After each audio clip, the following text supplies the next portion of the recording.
Hello friends, இன்றைக்கி வந்து நம்ம பீர்க்கங்காவை தான் பார்க்க போகிறோம். என்னென்னா பீர்க்கங்காவில் தொகையில் அரைக்க போகிறேன். தொகையிலான்னு கேட்காதீங்க, செம்ம டேஸ்ட்டு, செம்ம சுவையாக இருக்கும். ஏன்னா பீர்க்கங்காய் நம்ம உள்ளே இருக்கிறது தான் எடுத்து கூட்டு பண்ணுவோம். இன்றைக்கி அந்த கூட்டையும் தான் செய்ய போகிறேன். இது தோலில் வந்து சூப்பராக தொகையில் அரைக்கலாம். அது எப்படின்னு உங்களுக்கு சொல்கிறேன். ஏன்னா இந்த பீர்க்கங்காயில் நிறைய நன்மைகள் இருக்குது. என்னென்னா நம்ம செரிமான தன்மையை உண்டாக்குது இந்த பீர்க்கங்காய். அப்புறம் உடல் சூட்டையும் தணிக்குது. அப்புறம் சர்க்கரையின் அளவையும் கட்டுப்படுத்துது. அப்புறம் எடையை குறைக்க உதவுது. தோல் பிரச்சனையை நீக்குது. அப்புறம் கல்லீரல் பிரச்சனையை நீக்குது. அப்புறம் ரத்த சோகை, அப்புறம் இந்த கண்ணு க்ளீனாக தெரியுது. இப்படிப்பட்ட காயை நம்ம ஏன் விடுவானே? யாருமே பெரும்பாலும் பீர்க்கங்காய் செய்ய மாட்டாங்க. பீர்க்கங்காவான்னு சொல்லுவாங்க. ஆனால் இந்த பீர்க்கங்காய் கண்டிப்பாக செய்யுங்க. தோட்டத்தில் கிடைச்சாலும் வாங்கி செய்யுங்க. வீடுகளில் நம்ம போட்டாலே விதை வளர்ந்துடும். கொடி தான் இது. இனிமேல் இதை செய்கிறத பார்ப்போம். இதை தோலை ஃபஸ்ட்டு எடுக்கணும். இந்த பீர்க்கங்காவுடைய தோலை மட்டும் நம்ம இப்படி எடுத்துடணும். இந்த இப்படி நீங்கள் கத்திலாம் சரி, அருவாமனைலாம் சரி, இப்படி தோலை எடுத்துருங்க. இந்த இருக்கு பாருங்க. ஏன்னா இது நம்ம தொகையிலுக்கு தான் எடுக்க போகிறோம். அதனால் ஓகே. நம்ம பொரியல் பண்ணும்போது அந்த விதையெல்லாம் எடுக்க தேவையில்ல, பிஞ்சிக்கு அப்படியே போட்டுடலாம். நான் உங்களுக்கு அப்படியே காட்டிடுறேன் பாருங்க. இது வந்து கூட்டுக்கு நம்ம வச்சுக்கலாம். இது வந்து தொகையிலுக்கு அவ்வளோ. இந்த தோல் இப்படி எல்லாத்தையும் எடுத்து வச்சுப்போம். இந்த இப்படி எல்லா தோலையும் எடுத்தாச்சு. இந்த இதையும் லாஸ்ட்டு ஒன்று இப்படி தோலை எடுத்துகிட்டு இந்த இதை வந்து பொரியலுக்கு கூட்டுக்கு வச்சுக்கலாம். நம்ம அந்த கூட்டம் செம்ம அற்புதமாக இருக்கும். உங்களுடைய இதில் பெனிஃபிட் இருக்கும்போது நம்ம ஏன் இதை விடுவானு தான் சரி செஞ்சாச்சு. இவ்வளோ தோல் இருக்குது பாருங்கள், எடுத்து வச்சுருக்கேன் பாருங்கள். இப்போ இந்த தோலை வந்து நம்ம நல்லா கொஞ்சம் எண்ணெய் ஒரு ஸ்பூன் ஊற்றி நல்லா வதக்கிடணும். வதக்கிட்டு அடுத்து அதுக்கு என்னென்ன தேவைன்னு சொல்கிறேன் பாருங்கள் உங்களுக்கு. இந்த ஒரு ஸ்பூன் உளுந்து வறுக்கிறதுக்கு, பெரிய ஸ்பூனுக்கு உளுந்து ஒன்று எடுத்து வச்சுருக்கேன். தேங்காவும் அதே தேங்காவை நல்லா இப்படி அழகாக பாக்ஸில் திருவி வச்சுருப்பேன். எப்போவுமே நமக்கு வேண்டிய போது டக்குன்னு எடுத்துக்கலான்ட்டு. அதில் வந்து ஒரு ஸ்பூன் தேங்காய், இதே ஒரே ஸ்பூன் தேங்காய் சுவைக்காக தேங்காய், வேறு ஒன்றும் இல்லை. ஆனால் ரொம்பவும் இருக்காது. நம்ம அந்த ஒரு பீர்க்கங்காய், பெரிய பீர்க்கங்காய் வாங்கினா நீங்கள் சூப்பராக ரெண்டும் செஞ்சிடலாம். கூட்டம் செஞ்சிடலாம், தொகையிலும் செஞ்சிடலாம். அதுக்கு ஒரு கோலிக்காய் சைஸ் புளி எடுத்து வச்சுருக்கேன் தொகையிலுக்கு. அப்புறம் காஞ்ச மிளகாய், உள்ள விதையை எடுத்துட்டு 2 காஞ்ச மிளகாய் எடுத்து வச்சுருக்கேன். ஒரு 5 பல்லு சின்ன வெங்காயம், நோய் எதிர்ப்பு சக்தி பார்த்தீங்களா, அதனால் நான் அது சின்ன வெங்காயம் எடுத்து வச்சுருக்கேன். அப்புறம் இஞ்சி 2 சின்ன துண்டு இஞ்சி, பூண்டு பல் ஒரு 4. சுவைக்கு உப்பு உங்களுக்கு தேவைகளுக்கு ஏற்ப உப்பு போட்டுக்கங்க. லாஸ்ட்டில் நம்ம அரைச்சி முடிக்கும் போது உப்பு போட்டுக்கலாம். கொத்தமல்லி சும்மா எதுக்குனாலும் கொஞ்சம் நல்லா போட்டு அரைப்பேன் நான், நோய் எதிர்ப்பு சக்தி பார்த்தீங்களா, அதுக்காக. அதனால் இதுவும் ஒரு கை கொத்தமல்லி எடுத்து வச்சுருக்கேன். உங்களுக்கு ஃப்ரெஷ்ஷான கொத்தமல்லியோ ஒரு கொத்தமல்லி என்னுடைய தண்டு இருந்தாலும் ஓகே, அதையும் எடுத்து வச்சுருக்கேன்.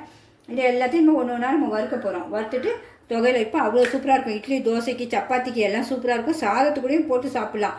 அவ்வளோ சுவையாக இருக்கும் சுட சுட சாதத்துக்கு. அதனால் மிஸ் பண்ணவே பண்ணாதீங்க, கண்டிப்பாக செஞ்சு பாருங்கள். பிடிச்சிருந்தா என்னுடைய சமையல் பிடிச்சிருந்தா ஒரு லைக் பண்ணிவிட்டு அப்படியே பாருங்கள். கடாய் வச்சாச்சு. இன்னும் எண்ணெய் கொஞ்சமாக ஊற்றிடுவோம். ஒரு ஸ்பூன் போல் தான் எண்ணெய்.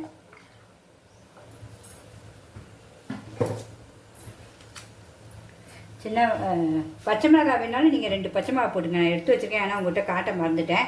நான் பச்சை மிளகா போடலை, காஞ்ச மிளகா தான் போட போகிறேன். நீங்கள் பச்சை மிளகா போட்டால் பிக்கேரி போடுங்க, ஏன்னா வெடிக்கும் நம்ம முழுசாக வறுக்கும் போது. அதனால் அதையும் காட்டிட்டேன் உங்களுக்கு. ஏன்னா பிக்னஸ் பிள்ளைங்க கற்றுக்கணும்ல, வேறு ஒன்றும் இல்லை. இப்போ இந்த நம்ம பீர்க்கங்காவையும் சின்ன வெங்காயத்தையும் போட்டு கொஞ்சம் வதக்கிடுவோம். நான் வந்து பொடிசாக அரிஞ்சிட்டேன், ஏன்னா நமக்கு ஈஸியாக இருக்கும். வதங்கிறதுக்கும் ஈஸி, அரைக்கிறதுக்கும் ஈஸி. எப்படி ஸ்லோவிலே வருங்க கொஞ்சம். நம்ம மூடி போட்டே வறுக்கலாம். உங்களுக்கு கொஞ்சம் நல்லா வதங்கணும் பீர்க்கங்காய், வேறு ஒன்றும் இல்லை. கொஞ்சம் அப்பப்போ நடுவில் கிண்டிக்குங்க. நமக்கு இலசு பீர்க்கங்காய்னா கொஞ்சம் தண்ணி வரும். இந்த பாருங்க, நமக்கு எண்ணெய் மட்டும் தான் ஊற்றணும். அந்த இலசுக்கு வந்து தண்ணி வரும். அப்படியே அந்த தண்ணியிலே வதங்கிடும். நமக்கு ஒரு ஸ்பூன் போதும் எண்ணெய் உங்களுக்கு வதக்கிறதுக்கு தான். எந்த எண்ணெய்னாலும் யூஸ் பண்ணிக்கோங்க. நல்லெண்ணெய் ரொம்ப நல்லது. வெண்ணெய் நல்லெண்ணெய் ஊற்றிங்க, ஏன்னா எலும்புக்கெல்லாம் பலன். இப்போ பார்ப்போம், நல்லா வதங்கி பாருங்க. இந்த அளவு வதங்கினா போதும். இதுடைய தண்ணி இருந்தாலும் பரவாயில்ல, இதில் நம்ம அப்படியே போட்டுற வேண்டியதான். இவ்வளோ தான் இருக்குது. இதில் கொட்டிடுவோம். இந்த மிக்ஸி ஜார்லேயே போட்டுருவோம், அப்படியே ஆறட்டும். அவ்வளோதான். இது பாட்டுக்கு ஆறிட்டு இருக்கணும். அடுத்தது நம்ம வந்து உளுந்து வறுத்துருவோம். உளுந்து வந்து எண்ணெய் எதுவுமே ஊற்ற வேண்டாம், அப்படியே வறுத்துருவோம். ஏன்னா நல்லா கலர் சவக்க வரணும் உளுந்து. நம்ம எண்ணெய் ஊற்றலை, இந்த இருக்கிற அந்த நம்ம பீர்க்கங்காய் தோலை எடுத்து இதில் தான் போட்டுக்கோம். அதில் இந்த எண்ணெய் தான் உங்களுக்கு நல்லா கலர் சவக்கணும். இல்லைன்னா அரைச்சா ஒரு மாதிரி பிசு பிசுப்பாக இருக்கும். நமக்கு உளுந்து நல்லா வறுப்பட்டால் தான் நல்லா டேஸ்ட் இருக்கும். இந்த இப்போ நல்லா அழகாக கோல்டன் ப்ரௌன் மாதிரி வந்தாச்சு பாருங்கள். இங்கே பாருங்கள், அவ்வளோதான். இனிமேல் எடுத்து இதையும் எடுத்து இதிலே போட்டோம்.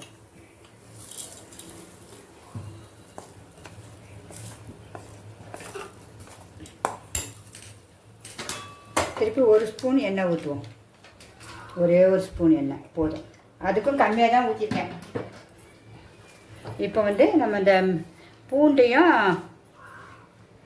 பூண்டு, இஞ்சி, புளி, மிளகாய், தேங்காய் எல்லாம் இந்த 1 ஸ்பூனில் தான் நம்ம போட்டு வதக்க போகிறோம். இது ரெண்டும் தான் தனித்தனியாக, பீர்க்கங்காய் தோலும் உளுந்தம் தான் தனித்தனியாக மீதி. அப்புறம் கொத்தமல்லி எல்லாம் ஒன்றா வறுத்துற போகிறோம். சுவைக்கு உப்பும் இதிலே போட்டுற போகிறோம்.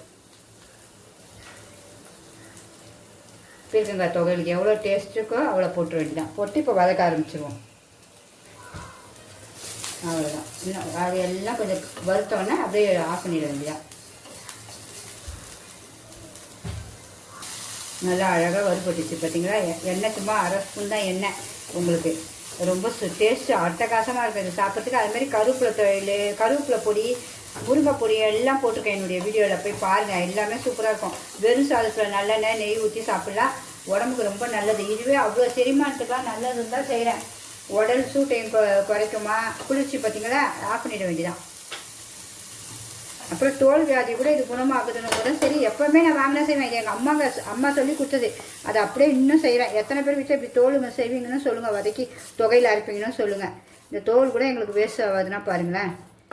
அதுதான். இது இன்னும் ஆறணுன்னா அப்படியே நம்ம அரைச்சிட வேண்டியதான். நம்ம அடுத்தது பீர்க்கங்காய் கூட்டியும் நான் உங்களுக்கு இன்றைக்கி செஞ்சு காட்டுறேன். இப்போ நம்ம தொகையிலுக்கு வறுத்து வச்சதெல்லாம் ஆறிடுச்சு. இனிமேல் அரைக்க போகிறோம். இப்போ வெறுமாக தான் தண்ணி ஊற்றலாம், சும்மா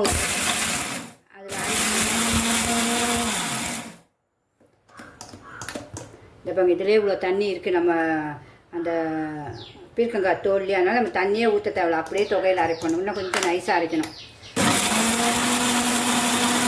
இன்னும் கொஞ்சம் அரைச்சிடணும். தண்ணியே ஒரு சொட்டு கூட ஊற்றலை. அந்த பீர்க்கங்காய் தோல் இதை பாருங்கள் சூப்பராக அரைப்பட்டுருச்சு.